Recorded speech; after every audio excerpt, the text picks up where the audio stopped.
Hello दोस्तों, नमस्कार। स्वागत है आपके अपने YouTube चैनल गुरुकुल पॉइंट में। कैसे दोस्तों, उम्मीद करता हूँ स्वस्थ होंगे, मस्त होंगे और जबरदस्त होंगे। आज भूगोल का एक टॉपिक लेके आए हैं जो मानक समय रेखा, जहां से क्वेश्चन बार बार कॉम्पिटिटिव एग्जाम में आपके पूछे जाते हैं। यानी आज हम लोग जानेंगे कि पूरी दुनिया का टाइम जोन कहाँ से फिक्स किया गया और भारत का टाइम जोन कहाँ से फिक्स किया गया। समझ में आ गई बात? तो आज हम लोग समझेंगे कि भारत का मानक समय रेखा। देखिए, सबसे पहले समझते हैं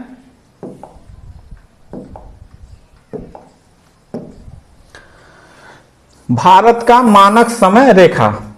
तो भारत का मानक समय रेखा हम लोग जानेंगे। तो सबसे पहले जो मानक समय रेखा माना जाता है, अगर हम ग्लोब ले लें तो ग्लोब को उत्तरी ध्रुव से दक्षिणी ध्रुव को मिलाने वाली एक रेखा, जिसको 0 डिग्री देशांतर रेखा के नाम से जानते हैं। और विश्व के सभी देशों ने आपसी सहमति से लंदन के ग्रीनविच, यानी लंदन का ये एक शहर है, लंदन का ग्रीनविच एक जगह है जहां से पूरी दुनिया का टाइम जोन फिक्स किया गया है। ठीक है, यानी कि इधर के पश्चिमी देशांतर कहलाता है और इधर का पूर्वी देशांतर कहलाता है। तो जो भारत है वो हमारा यहां स्थित है।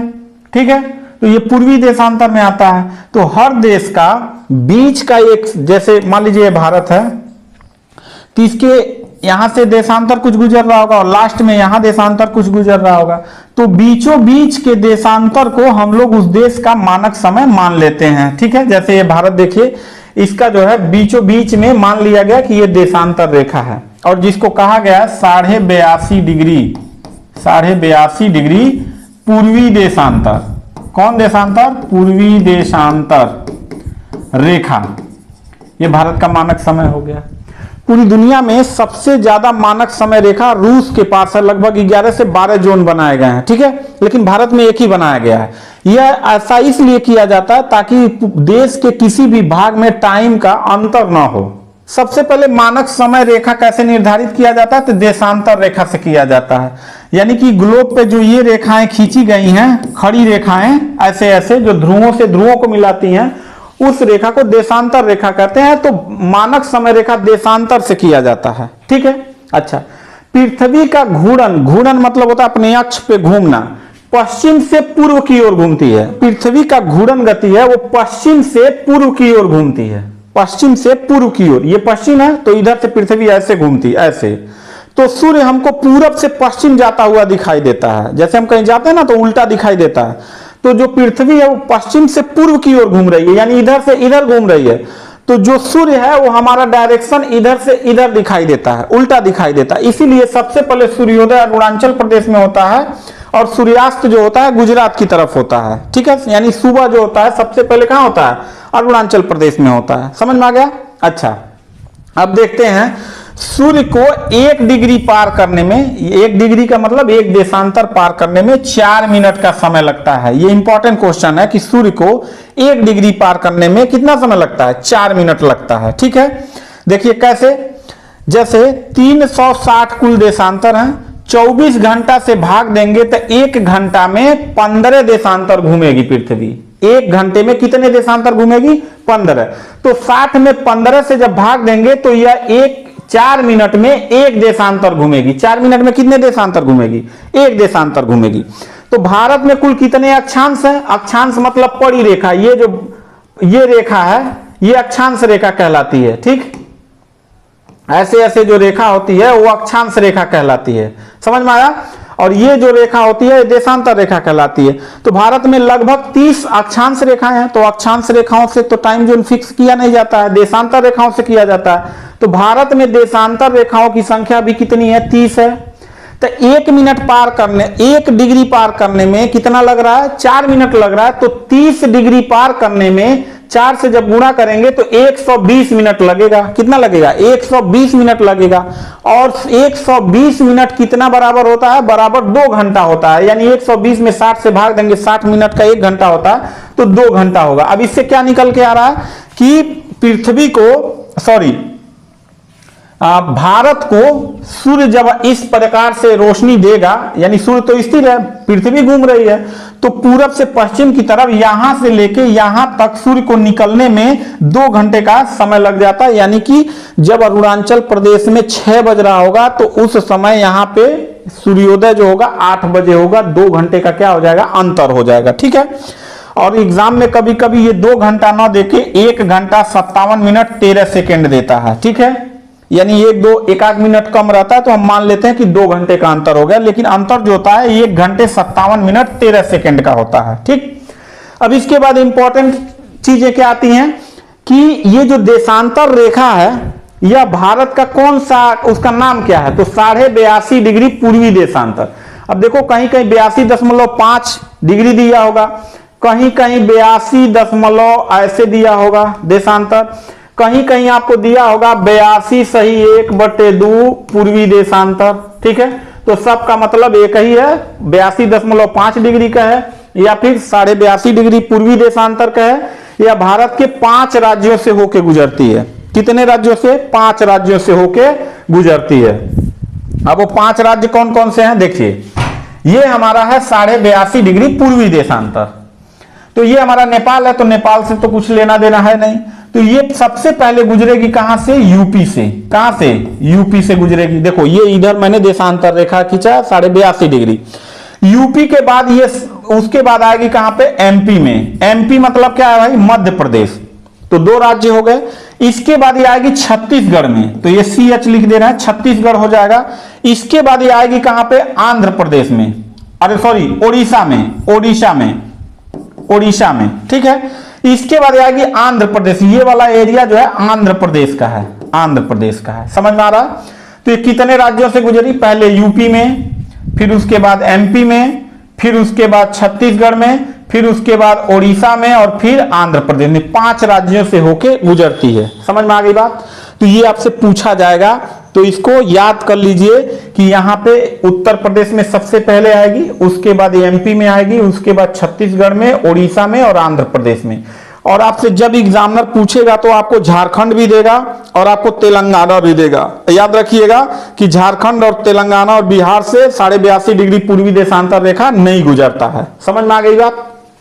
ये हो गया 5 राज्यों से हमारा जो है 82.5 डिग्री पूर्वी देशांतर 5 राज्यों से गुजरता है। कितने राज्यों से, 5 राज्यों से गुजरता है। सबसे पहले किस राज्य से गुजरेगा, यूपी से, फिर एमपी से यानी मध्य प्रदेश से, फिर उसके बाद छत्तीसगढ़ से, फिर उसके बाद ओडिशा से, फिर उसके बाद आंध्र प्रदेश से। एपी मतलब आंध्र प्रदेश, ओ मतलब ओडिशा, सी छत्तीसगढ़, एमपी मतलब मध्य प्रदेश, यूपी। ये 5 राज्य हैं जहां से 82.5 डिग्री पूर्वी देशांतर रेखा गुजरती है। अब आगे बढ़ते हैं। अब एक चीज समझिए, ये जो है ये एग्जाम में अब इस टाइप के क्वेश्चन आपसे पूछे जाएंगे। ध्यान से समझिएगा कि इधर हमारा पूरब है, क्या है, पूरब है, और ये हमारा पश्चिम दिशा है। भाई मानचित्र में तो यही होता है ना, ऊपर उत्तर हो जाएगा, नीचे दक्षिण हो जाएगा। तो इस टाइप से जो पड़ी रेखा होती है अक्षांश कहलाता है। तो अक्षांश से तो मानक समय का कोई मतलब नहीं है, देशांतर से है। तो यानी ध्रुवों से ध्रुवों को मिलाने वाली रेखा, कुल देशांतर जो है 360 है। ठीक है, 360 डिग्री। तो अब यहां पे एग्जामिनर आपसे सवाल पूछेगा कि जैसे सबसे पहले जो है कि अरुणाचल प्रदेश में जो है सूर्य का प्रकाश आएगा, और आते आते गुजरात में यहां पर पूरा प्रकाश फैलने में पूरे भारत में 2 घंटे का अंतर हो जाता है, जो पीछे अभी आप पढ़े हैं। ठीक है, तो यहां पे पूछा जाएगा कि ऐसे सूर्य पहले निकलेगा तो यहां प्रकाश आएगा, तो कहां तक प्रकाश जाता है, ये क्वेश्चन आपसे बार बार एग्जाम में पूछा जाता है। ठीक है, जैसे दिया है यहां पे देखिए, अब यहां पे सूर्य है तो इसका प्रकाश ऐसे निकलेगा इस टाइप से। अब इधर जब प्रकाश निकलेगा तो यहां पर देखिए एक 6 डिग्री सिविल ट्यूबलाइट दिया हुआ है। ठीक है, एक दिया है 12 डिग्री नॉटिकल ट्यूबलाइट दिया हुआ है, और एक दिया है 18 डिग्री एस्ट्रोनॉटिकल ट्यूबलाइट दिया हुआ है। इसका मतलब क्या है भाई, अब देखो ये जो रेखा है यह 6 डिग्री दिया हुआ है। अब ये 6 डिग्री आप ये देशांतर इधर से मत गिनिएगा, यहां से जब ये वाला हिस्सा, जब सूर्य का प्रकाश पहला पड़ेगा तो यहां से 1 2 3 करके 6 डिग्री तक का प्रकाश सबसे ज्यादा होगा। यानी यहां तक जो प्रकाश होगा सूर्य का, यहां तक यह सबसे ज्यादा होगा, ये याद रखिएगा, ठीक है। कितने डिग्री तक? 6 डिग्री तक। इसका नाम क्या दिया गया? Civil twilight. इसके बाद यह प्रकाश जो है आगे तक रहता है, 12 तक, यहां तक रहता है, यहां तक इसका प्रकाश रहेगा। लेकिन यहां तक तो ज्यादा रहेगा, यहां तक। इसके बाद यहां तक थोड़ा कम रहेगा। इसको 12 डिग्री कहा जाता है, ठीक है। यानी कि नाटिकल ट्विलाइट, इसको नाटिकल ट्विलाइट कहा जाता है, 12 डिग्री। इसके बाद यहां जो प्रकाश होगा वो एकदम कम होगा, इसको कहा जाता है 18 डिग्री, एस्ट्रोनॉटिकल ट्विलाइट। यानी जब सूर्य निकलेगा, याद रखिए, तो भारत के आधा, यानी जो देशांतर है 30 देशांतर, लगभग 15, देखिए 18 लिखे हैं, तो 15 से ज्यादा, मतलब आधा जगह पे प्रकाश फैल रहा होता है।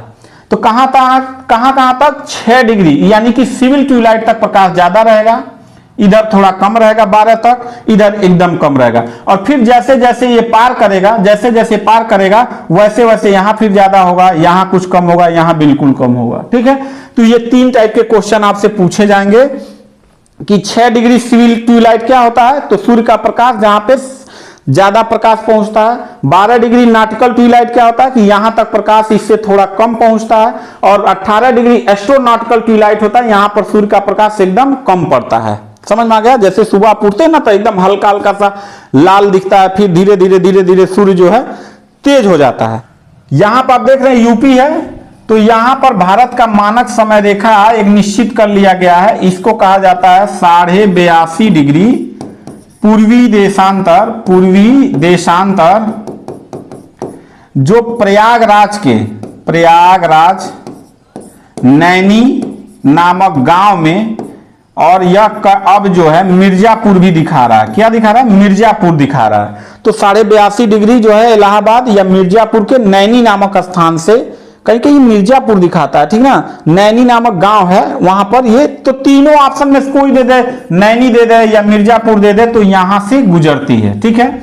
लंदन के ग्रीनविच से भारत का मानक समय रेखा 5.5 घंटा देरी से होता है, ठीक है। यानी वहां 12 बजेगा तो यहां कितना बजेगा? 5:30 हो रहा होगा। समझ में आ गया?